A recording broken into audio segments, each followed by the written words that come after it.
Le cœur du système pulsait d'une lumière bleue brillante. Des fils du destin s'étiraient du cœur vers le corps de l'entité humanoïde. Un robot, debout à proximité, rapporta à l'hôte que tous les humains étaient enfin connectés. L'homme lumineux dit au robot modèle LBO que son aide ne serait désormais plus nécessaire. L'humain démarra ensuite une visioconférence avec ses clients.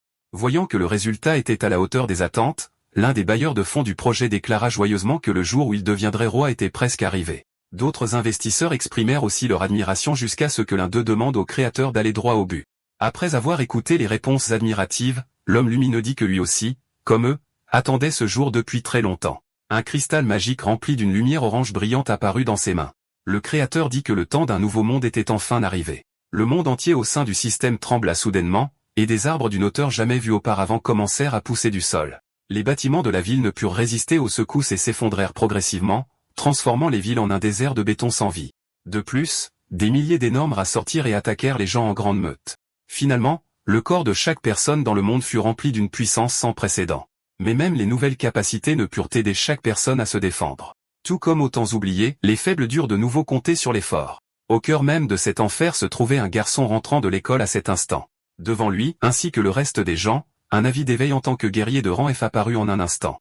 À partir de ce jour, leur monde avait changé au-delà de toute reconnaissance. C'était en 2051 que le créateur du monde provoqua une catastrophe mondiale. Sur les débris de l'ancienne civilisation, les humains durent reconstruire quelque chose ressemblant à une société organisée.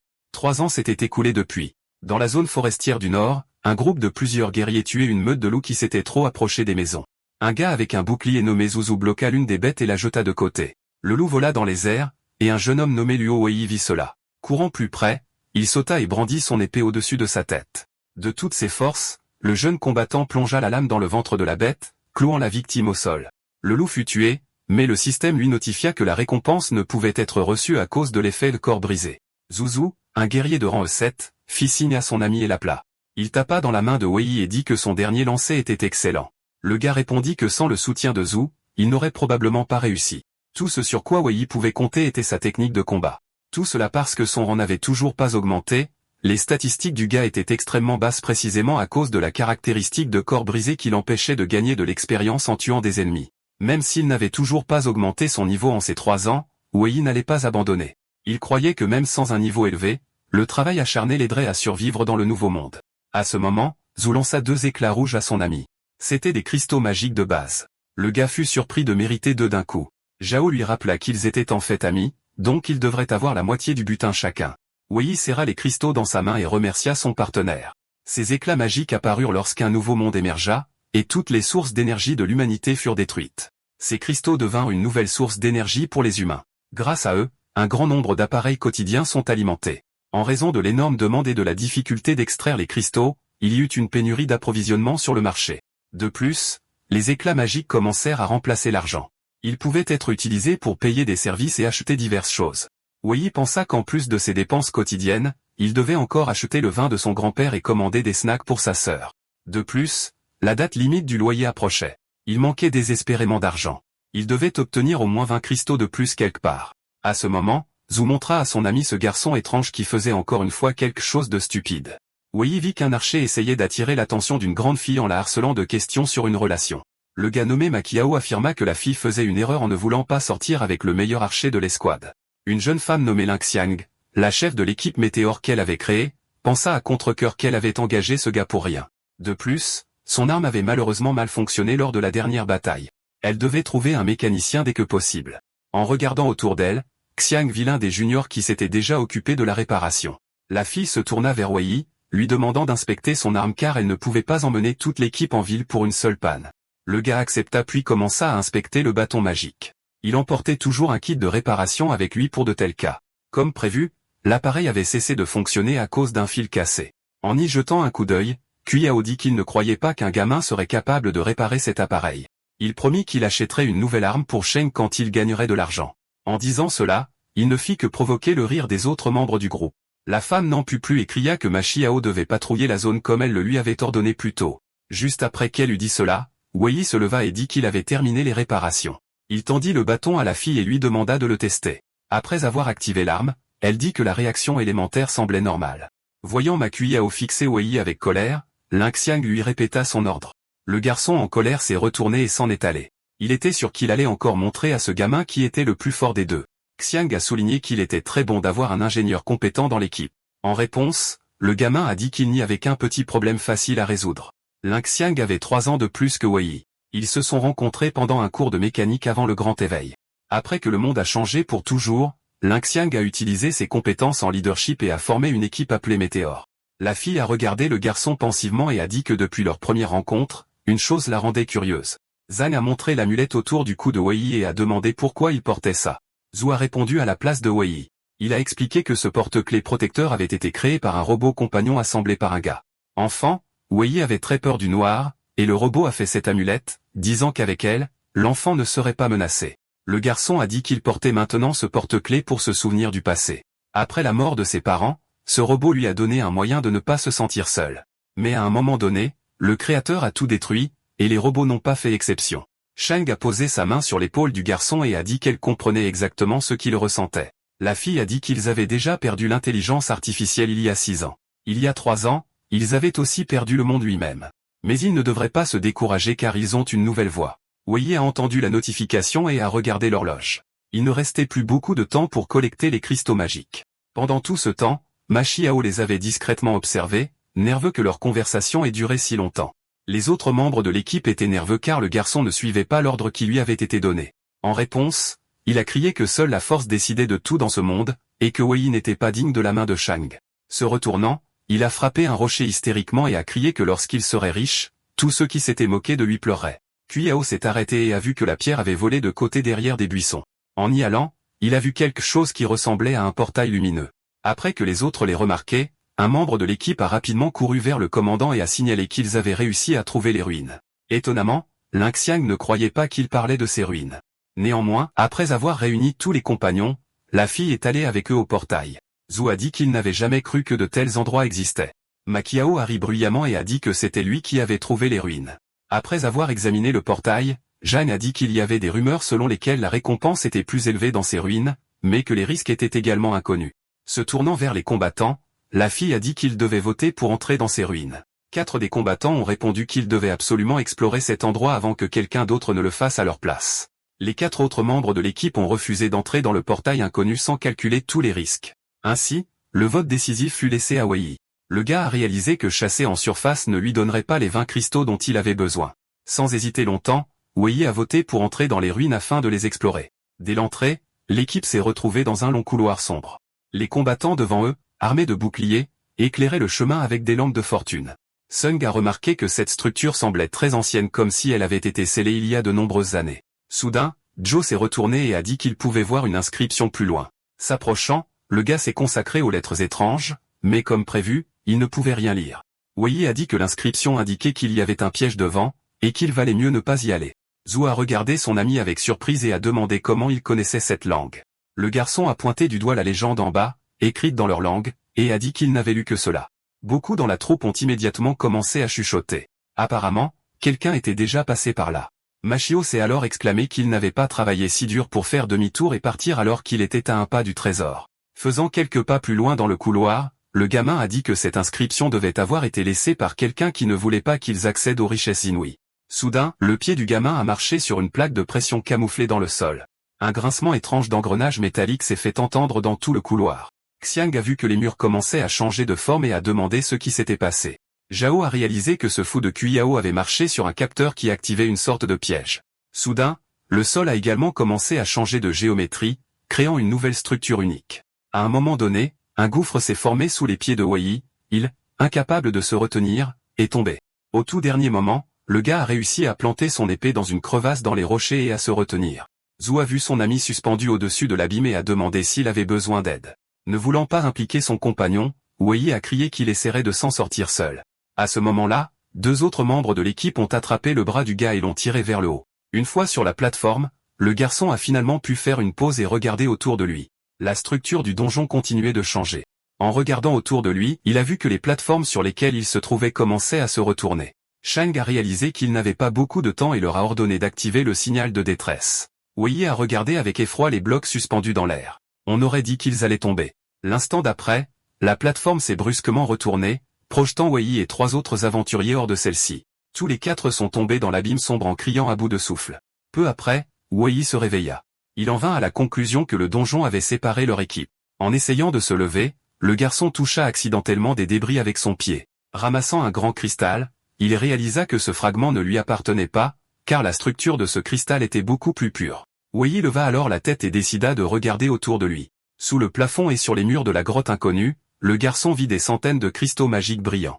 Les énormes pépites étaient très différentes des cailloux laissés après avoir tué un loup ou un rat. De plus, cette mine était une grande découverte, car il s'est avéré que les cristaux pouvaient être extraits non seulement en tuant des monstres. Ces pépites semblaient un peu différentes, mais elles contenaient certainement une énergie formidable. Wei pouvait maintenant extraire autant de cristaux qu'il en avait besoin pour rembourser toutes ses dettes ce mois-ci. Soudain, une voix familière s'exclama avec excitation que c'était bien de cela qu'il parlait. En se retournant, le gars vit que le reste du groupe était également indemne. Kuyao cria avec enthousiasme à tue-tête qu'il était enfin devenu riche. Se tournant vers Wei, le garçon se souvint qu'il avait initialement dit que c'était un bon endroit et qu'il avait eu raison.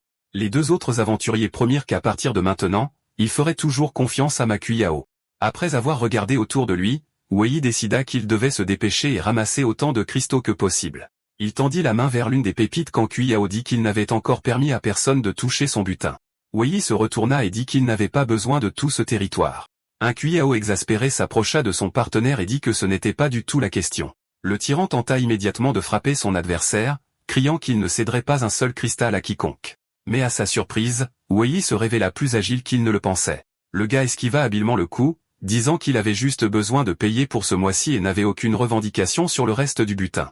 Une telle insolence exaspéra Kuyao. Il n'allait pas marchander avec un morveux dont le niveau de force était 4 fois inférieur. L'archer commença à porter des coups fulgurants que Wei tenta de repousser. À chaque attaque, il devenait de plus en plus difficile de bloquer, car la différence de niveau se faisait sentir. L'un des aventuriers dit qu'il serait bon de les séparer, sinon cela pourrait finir par les tuer. Machio cessa de frapper son adversaire et le regarda. L'archer ne s'attendait pas à une telle résilience de la part d'un combattant de rang F. Le garçon continuait à encaisser les coups qu'il avait du mal à bloquer, et cela irritait encore plus Kuyao.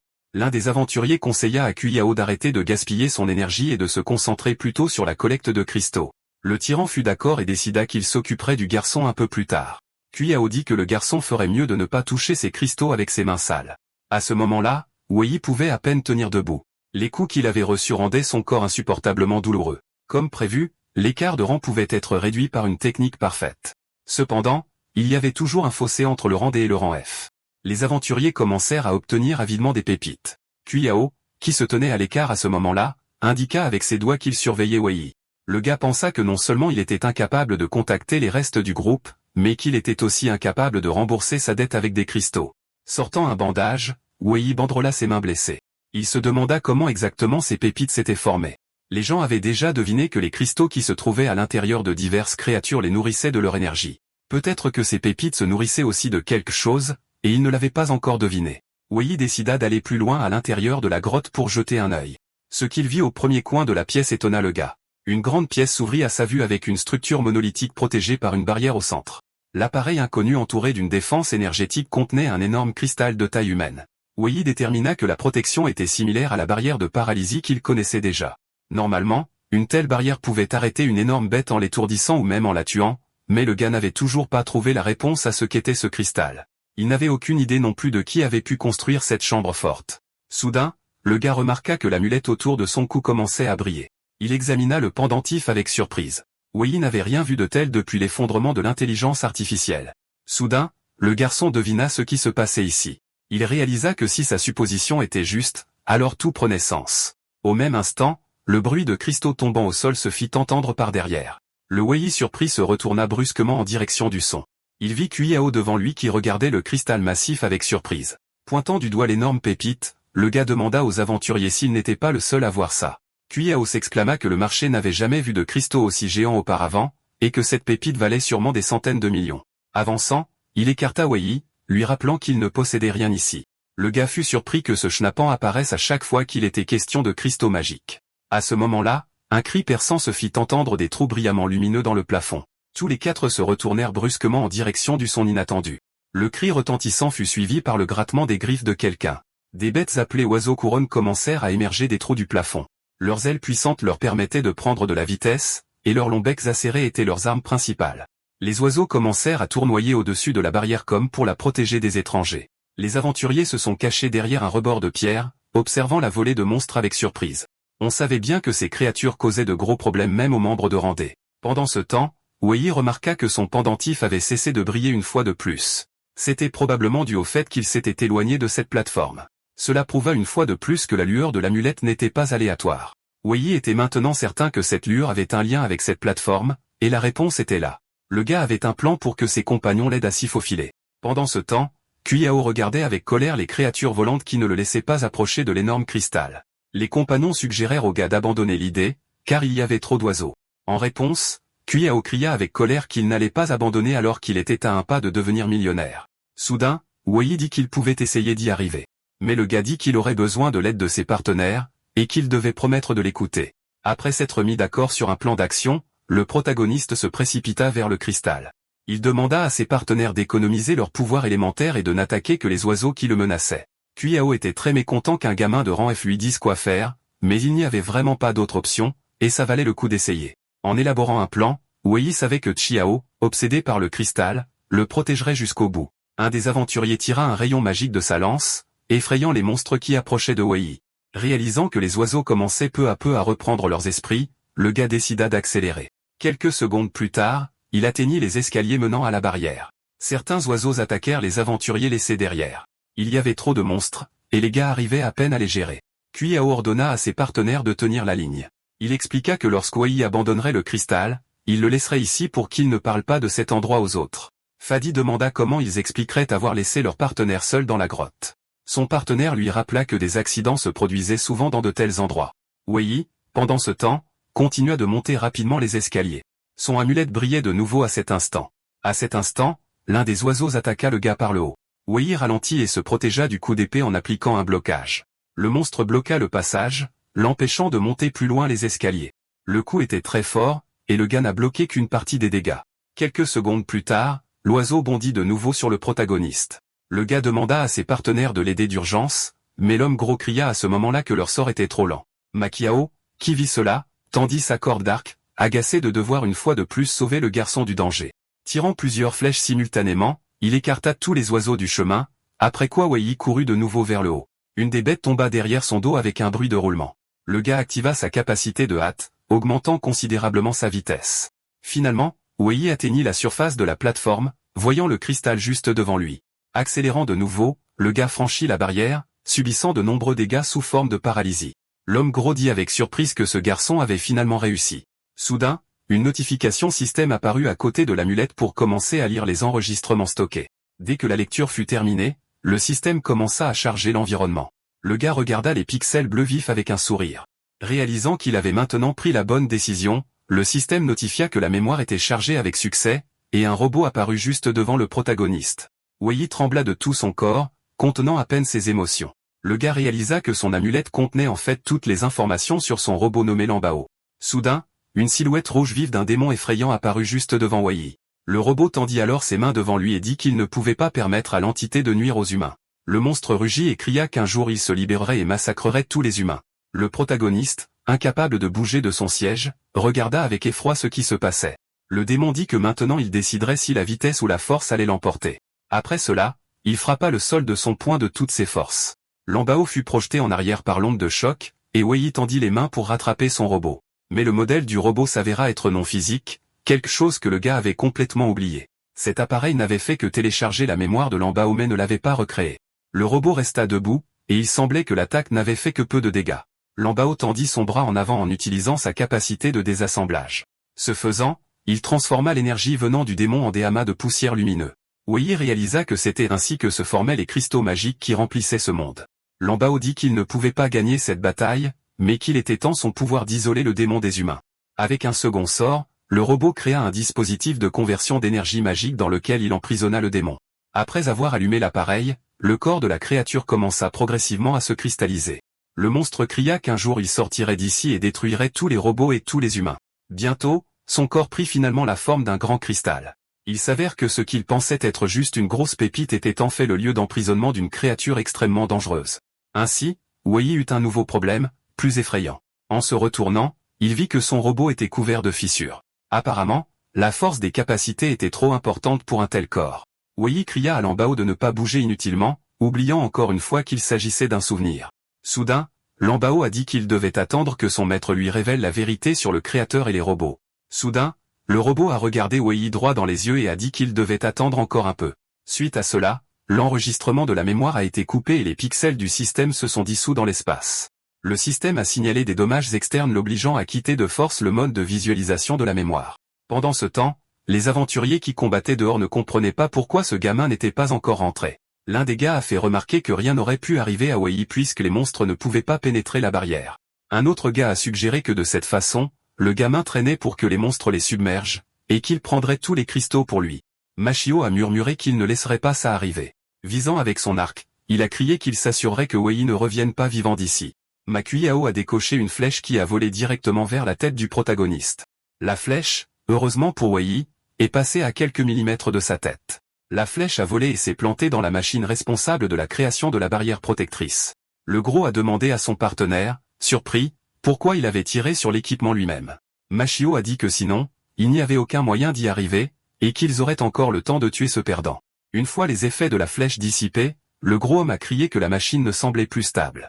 C'est à ce moment que Wei a été éjecté du mode de lecture de la mémoire, et qu'il a vu plusieurs erreurs système. Le gars a réalisé que la situation de la barrière s'aggravait de seconde en seconde. Finalement, la capsule protégeant l'énorme cristal s'est brisée. L'équipement a été enveloppé par un vortex rouge vif qui a jailli du cristal. Les courants de vent étaient si forts qu'ils ont abattu les oiseaux en plein vol. Enfonçant son épée dans le sol pour se stabiliser, Wei espérait que la magie jaillissante ne ferait pas rage trop longtemps. Les autres aventuriers ont également été emportés par le puissant flux d'énergie. Les monstres volants se sont immédiatement empressés de s'éloigner d'ici pour regagner leur terrier. Peu de temps après, la tempête magique a progressivement commencé à s'apaiser. S'accrochant à son épée, Wei a frappé sa lame dans la pierre si fort que la lame a brisé la plateforme. Respirant difficilement, le gars a finalement repris ses esprits et a levé la tête. En regardant autour de lui, il a réalisé qu'il était à quelques centimètres du précipice. En levant les yeux, Wei a vu que les oiseaux effrayés avaient caché leur nid et n'avaient apparemment aucune intention d'en sortir. Le cristal s'est finalement calmé. Ce que le gars craignait le plus, c'était que le seau ne se brise aussi et que le monstre ne puisse retrouver sa liberté. À ce moment-là, le gars a entendu des pas derrière son dos. Ses partenaires sont montés sur la plateforme. Machio a dit que tout avait tourné en leur faveur, et que maintenant il ne serait plus gêné ni par les oiseaux ni par la barrière. C'est à cause de ce vaurien que Wei n'a pas pu terminer les souvenirs de son robot. Le gars a demandé avec colère à son partenaire pourquoi il avait attaqué le matériel qui soutenait la barrière. Machio a discrètement dit aux autres aventuriers qu'ils pouvaient y aller. Au même instant, le corps de Wei a été immobilisé par le sort lancé par le gros. Le grand gars avec la lance, à son tour, s'est précipité droit sur son adversaire. Il a commencé à frapper le protagoniste coup après coup jusqu'à ce qu'il le déséquilibre. Du sang a jailli de la bouche de Wei, et le gamin est tombé au sol en se tordant de douleur. Machiao a dit qu'il pouvait maintenant expliquer exactement quel était son futur plan d'action. Posant son pied sur la tête de son adversaire, le voyou a dit qu'il était plus fort et pouvait donc décider du sort de Wei. Maintenant que Machio a enfin obtenu ce qu'il voulait, il n'a aucune raison de laisser le garçon vivre. Wei, battu, a eu du mal à lever la tête et a tranquillement promis que le scélérat paierait un jour pour ce qu'il avait fait. Makuyao a ordonné au gamin de se taire, puis a donné un coup de pied de toutes ses forces au garçon sans défense. La force du coup de pied était telle que Wei a roulé plusieurs fois et a finalement chuté de la plateforme. Avant de tomber, le gros a jeté un autre sort pour que Wei ne puisse même pas appeler à l'aide. Silencieusement, sans faire un bruit, le corps immobilisé s'est effondré dans l'abîme. Makuyao a poussé un soupir de soulagement, disant que sans ce bon à rien, il n'aurait plus de problème. Se retournant vers ses partenaires, le voyou leur a rappelé qu'ils étaient maintenant du même côté et devaient donc s'en tenir à la version commune de l'accident. Jetant un coup d'œil au cristal, Kuyao a fait un geste pour dire qu'il ne leur restait plus qu'à trouver comment diviser le butin. Aucun des gars à l'époque ne savait que l'essence à l'intérieur de ce cristal pouvait tuer chacun d'eux en un clin d'œil. Pendant ce temps, Wei, après avoir volé pendant quelques secondes, est tombé dans l'eau. En tombant, l'enchantement qui retenait le gars s'est brisé, et ses mains ont été libérées. Mais Wei, réalisant qu'il était peu probable de sortir d'ici, avait déjà accepté son sort. Le gars a continué à s'enfoncer de plus en plus profondément. Cette scène lui semblait vaguement familière. Wei a tendu sa main vers la lumière. Il n'aurait jamais cru mourir d'une telle mort. Soudain, l'amulette autour de son cou a de nouveau brillé malgré la destruction de l'appareil sur la plateforme. Le corps du garçon a été enveloppé par une étrange coquille, puis une voix familière a ordonné à Wei de rester conscient. La bulle a transporté le garçon dans les profondeurs, tout au fond où la plateforme avait commencé. Ici, la coquille s'est enfoncée dans le sol et s'est étendue pour former un dôme d'air. Wei s'est réveillé et a commencé à tousser bruyamment. Reprenant enfin ses esprits, Le gars a levé les yeux et a vu son sauveur. Devant lui se trouvait son robot nommé Lambao, qui regardait joyeusement son maître.